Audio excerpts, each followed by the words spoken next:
మహిళలకు ఉచిత బస్సు ప్రయాణ సౌకర్యాన్ని కల్పించడమే కాకుండా సుమారు 600 బస్సులకు మహిళలను యజమానులుగా చేస్తామని మంత్రి పొన్నం ప్రభాకర్ వివరించారు.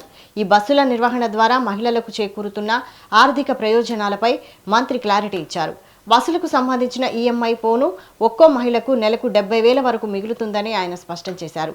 అదేవిధంగా దాదాపు 100 కోట్ల వ్యయంతో అన్ని బస్ స్టేషన్లలో మౌలిక వసతులు కల్పించామని మంత్రి తెలిపారు. పెరిగినటువంటి మాట మీ ద్వారా తెలియజేస్తాను.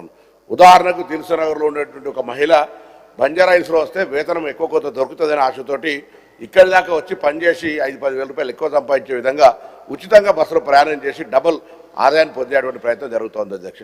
వీటన్నిటిని ఉదాహరణకు గాంధీ భవన్ కాంగ్రెస్ ఆఫీసుల్లో టీఆర్ఎస్ ఆఫీసుల్లో మేము అక్కడికి వచ్చేటాలకు ఉచిత భోజనం పెడుతుంటే పక్క హోటళ్లకు దెబ్బ తాకింది, గిరాకీ లేదంటే నేనేం చేయాలి అధ్యక్ష? నేను ఊబర్ ఓలా పెట్టినారు, మెట్రో తెచ్చినారు, ఇవన్నీ తెచ్చినప్పుడు దాని ద్వారా ఇంకేదైనా నష్టం జరిగిందంటే దానికి అర్థం లేదు. తప్పకుండా తెలంగాణ ఉద్యమంలో ఆటో కార్మికులు కూడా మా తెలంగాణ కుటుంబ సభ్యులే. దాన్ని ఒక రాద్ధాంతం చేసి